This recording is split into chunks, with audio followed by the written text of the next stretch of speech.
All right, let's begin this battle. Fight over Fernfield, a great map. It's one of my favorite maps because it offers a little. Well, Blackcliff is probably my favorite map, but Fight over Fernfield is a close second. Has a lot of close range areas in the middle there, but a lot of long range areas if you stay away from the mountain, because that mountain dominates the middle of the map, and it is pure close range at that point. Anything around the map or around the middle of the map is long range.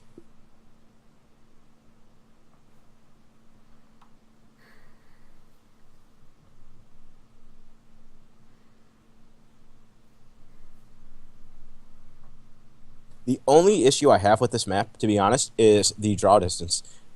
You'll see a lot of times you'll be just out of range to be able to see. Alright, so let's start reading out the ships. On the red team, we have the PPI Compensation.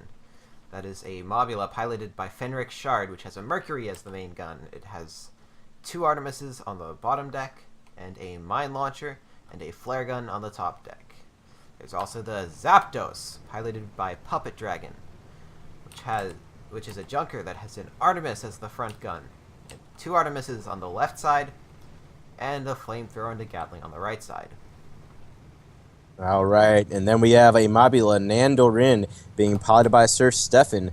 This is a Hades top double Artemis bottom with a Gatling top right and a flare gun top left. And next we got a Pyramidion. It's the same one as last match. St. Glass the same target, and that Mercury does its job of hitting hull as opposed to hitting components. Meanwhile, Nandarin, oh boy, the Hades double Artemis is just a killer. It is a king. And with the mine launcher, I'm sorry, he doesn't have the mine launcher, does he? Yes, he does. With that mine launcher, he's going to be able to... No, he doesn't have a mine launcher. That's a Gatling. I'm sorry. Who had the mine launcher? I believe that was the PPI. Ah, the PPI with that mine launcher. That's what I really want to see rocking. I want to see him get some mine hits with that thing. Yes, mines are always fun to use and to watch being used. Yeah, it's definitely probably a counter to the Pyramidion, who could disables, allowing the team to get a kill without being killed himself. I think one of the biggest ones is going to be Zapdos. The triple Artemis junker is definitely the king of disabling, bar the Watcha probably. And then PPI compensation with that Mercury on top, definitely going to be able to get the hull breaks with the double Artemis and the triple Artemis from Zapdos. Going to see a lot of fast kills if they both focus the same target, and that Mercury does its job of hitting hull as opposed to hitting components. Meanwhile, Nandarin, oh boy. The Hades double Artemis is just a killer. It is a king. And with the mine launcher, I'm sorry, he doesn't have the mine launcher, does he? Yes, he does. With that mine launcher, he's going to be able to... No, he doesn't have a mine launcher. That's a Gatling. I'm sorry. Who had the mine launcher? I believe that was the PPI. Ah, the PPI with that mine launcher. That's what I really want to see rocking. I want to see him get some mine hits with that thing. Yes, mines are always fun to use and to watch being used. Yeah, it's definitely probably a counter to the Pyramidion, who could potentially try to go for ramps with the Gatling, but might try to stay long distance and just sit with his ally. But with that Gatling Artemis, what he's able to do with that combination and with the Banshee is close in nice and steady, let his gunner get the disables. Well, I guess he's an engineer in this case, but let that Artemis get the disables, Gatling get the hull break, and then slowly advance until he can get the ram, and then the Banshee is there just as a reassurance that the ram will end up being in a kill. We have both teams not going toward the center of the map, but going around the gun at the center of the map. The red team going over this ridge. Yes, and this is what I was talking about when I was explaining the long-range dynamic and the short-range dynamic of this map. The middle dominates. It's a short-range area, and it dominates the majority of the map. Everything around is long-range, and both these ships are equipped for long-range battles. So, not really sure what's going to happen here. Going to be a bit of a ring around the rosy or whatever you want to call it, but either team at any time can just go ahead and cut through the middle, and they'll link up and be able to engage in the middle. Probably not what they want, but the middle is a great place to engage. Yes, at this point the teams have already effectively swapped spawns.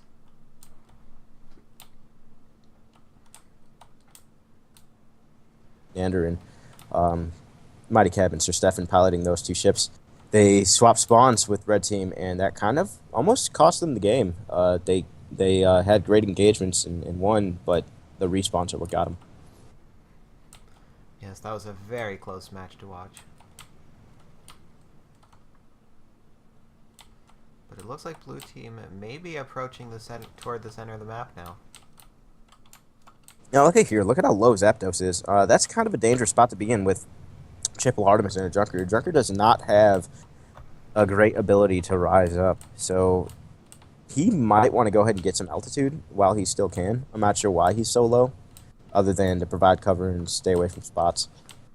Yes, that Hades on the Nandarin can just eat through the armor or the balloon.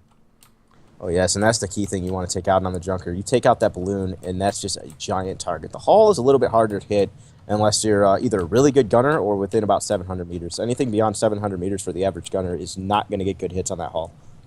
Especially with a gun as difficult to fire as the Hades. But look at this. I'm eating my own words. Nandarin putting out that Hades and slightly missing, but he did get some good hull hits. And that was a pretty far shot. Glaswegian That was about Kiss 700 meters. approaching over the top of the gun. Okay, see the Junker now rising up so he can put those Artemises in arc. So wasted a little bit of the time, but he'll be okay. There comes the Hades. There goes that the Hades. Junker. Yeah, it's hitting hull and balloon. They're within 700 meters. There's that max range that I'm talking about with that Hades for the average gunner. Not sure if this one's any better than average, though. Well, let's hope so. Good players always make games more interesting to watch. I'm seeing a lot of wide Hades, and that's going to cost them. They want those hits. That Artemis, you don't want those Artemis to have free range. You got to remember, Zapdos, Junker is very reliant on engineers, just like a Mobula. The Junker is essentially a sideways Mobula. You got the engineers that have to repair, but they're also your main shooters. And if you're taking damage, you ain't shooting. The Mobula ducking to go below some of those Hades shots. Oh, yes, and I love this area where they're engaging in. They got that giant gun, which who knows what that was used for. But Jesus! Just kind of ducking behind it and using it as cover. Blue team going to have the advantage there because they get the cover. Red team doesn't have anything. They have to go very low to get any source of cover. St. Glaswegian Kiss going to start advancing. Nandarin going to advance with him? Or is he going to stay? No, they are advancing on red team now. Here comes There's the that. flamethrower from the Zapdos onto the Glaswegian Kiss. And look at Glaswegian Kiss using that tactic, that slow, methodical rush towards the enemies. Use the Artemis to, in this case, kill them, but also get the disables while the Gatling strips their armor and they can get a ram. Look at this targeting they're using here. This is great targeting. Both teams targeting someone separate, trying to keep pressure on the other, giving their ally some movement, some freedom of maneuver. Glaswegian Kiss has just lost their armor. Ooh, and this might be a death form. Can Zapdos do something on his right side? It's kind of limited in kill potential using a flamethrower and a Gatling, but definitely they're a great side for disables and keeping them busy. The engineer's busy. Now it looks as though the red team are engaging the Nandarin in a 2v1. And look at this. Zapdos might be able to... Is he going to turn? Or is he just going to go for Hall Breaks? He might want to put those Artemis on Nandarin, get the disables going, keep the engineers busy. He's trying to use that flamethrower, but he's out of range, even for Lesmach. And by giving up his target of St. Glaswegian Kiss to support his ally, he's just leaving room for St. Glaswegian Kiss to re-engage. And there it is, going after PPI compensation. That might be a death for PPI. There goes the hull armor on the compensation. But can they capitalize on this? No, the armor comes back up as The armor Hades comes starts back up. falling into it. And Zapdos going full reverse, trying to stop St. Glaswegian Kiss from assaulting his ally, but it might not be enough. Because now he let Nandarin get some freedom. And there it is. Nandarin said, okay, time for me to start hitting. You see the target swaps there. It's really amazing how fast these engineers and these captains are calling out these target swaps. And that's really what's key to these high levels of play, are those target swaps. And there's a lot of other aspects that go to it, but wow. The Hades seems to be going over the Zapdos, but the Gatling is not missing it. It's going right into the Zapdos' hull armor. And there goes the Zapdos, falling as well to the St. Glaswegian Kiss.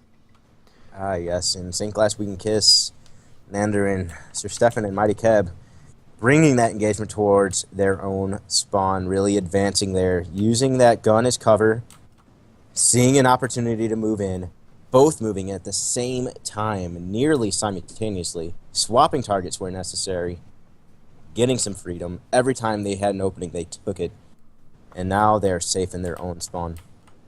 Now let's see if they both teams try to go around again and cause the ring around a rosy effect, or if they'll just go ahead and say, let's engage in the middle. It looks like Blue may be attempting to split their power, with the Glaswegian Kiss having a wide flank to the north, while the Nandarin is just staying where they just completed that. And the reason he has to go so wide in Glasswing Kiss, there's a mountain there. He has to be able to go over that mountain. If he doesn't go that wide, he ends up going through the middle. You can't go over the mountain right there. There's only a few spots you can pass over, so he's forced to go that wide. That's why you see such a wide flank there. He's trying to avoid being spotted in that middle, and that's good. He's going to go for that ambush. Let's see if it works. It might. That Mobula is mighty tasty to a Pyramidion, but with the Pyramidion increase in weight and hull armor, a Junker is a very susceptible target as well. Really, anybody in a Pyramidion now is susceptible to a nice ram, and it looks like he is going for Zapdos. He might switch targets here. Let's see. There's little deadlier than a surprise Pyramidion coming out of nowhere. Unless he goes wide, and I think that was more intentional. He did not see that engagement going well. He's going to go ahead and bugger out. Let's see if he goes low. He needs to get some cover and quickly. Yes, he is going to go low. Yeah, I don't think the Glaswegian Kiss expected to have that opening in the cloud to get spotted at that point. Yeah, not only that, but his teammate not able to provide as much fire support as he needed to make that ram possible. And now Nander is suffering a hull break. I think Glasswing Kiss might try to... Is he going to try and go for this? He needs to stay low at this point. His ally is not in a position to re-engage. He is getting some great Hades hits on compensation, though. It's amazing what one gun can really make a difference in engagement. If Nandarin is able to keep that Hades up on compensation, compensation is forced to back out and go low, and you see that happening right now. That leaves St. Glasswing Kiss open to get that kill on Zapdos. Let's see what happens here. Compensation needs to go support his ally. As right now it appears to be a 2v1 with the compensation, trying to even out those odds. Oh, look at this, Nandarin doing a target switch. These target switches are just amazing. I'm loving it. I really am. Going back to compensation. The Glaswegian Kiss has just rammed the Zapdos to bring down its balloon and its armor now too with the Gatling. Oh, Zapdos, no! He might go down here. I think that might be it for him, but let's see what he can do. He's not in a position to die quite yet. And he might be able to get that left side on Nandarin, which is going to put a lot of pressure on Nandarin's balloon. That flamethrower. I'm sorry, right side. And oh. They were unable to, and the Zapdos falls to the Glaswegian Kiss once again. Saw that engagement. That was a really, really tasty engagement there. King compensation, he's still at 100% haul. Oh, not anymore. Spoke too soon. Here comes Glasswing Kiss with that methodical advancement. Nandarin able to kill him. They're probably not going to want to advance too much. They will end up in red spawn, but they're probably going to be able to secure this kill, which will put it at 0-4. Yeah, we saw what being in the opponent's spawn could do to the blue team in the last match. But it turns out well for them this time. Yeah, it's really unfortunate. And in that engagement, you really saw there Nandarin with that gunner. Who is that, by the way?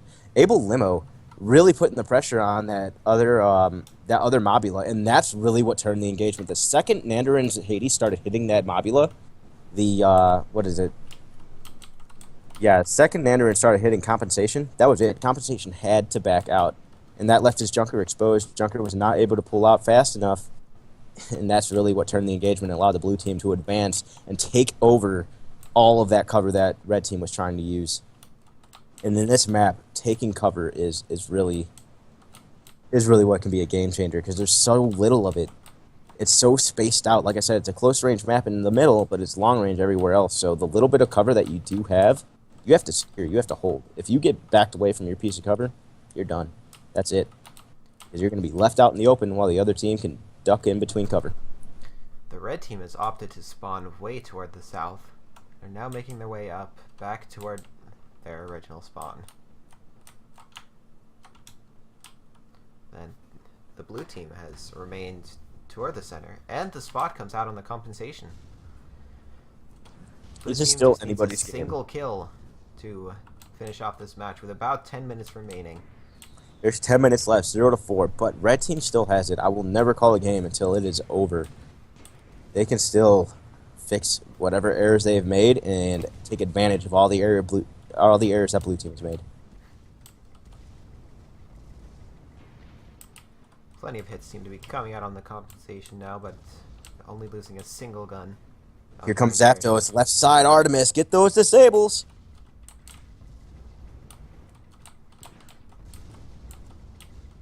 There goes the hull armor on the Nandarin. Oh no. Can they switch fast enough to take down some more of the permahealth? No, they cannot. I hope not. No, there was no target swap on red team there. Zapdos probably could have finished off Natter and at least taken off about another 25 to 50% of his hull.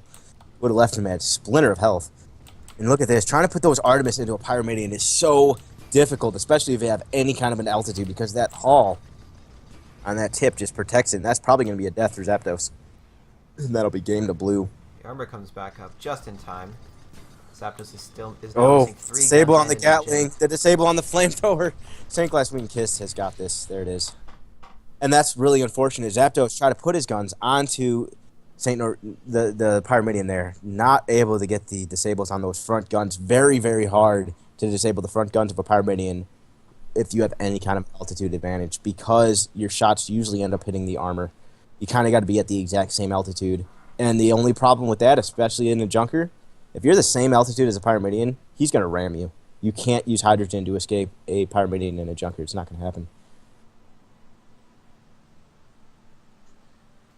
It's very unfortunate.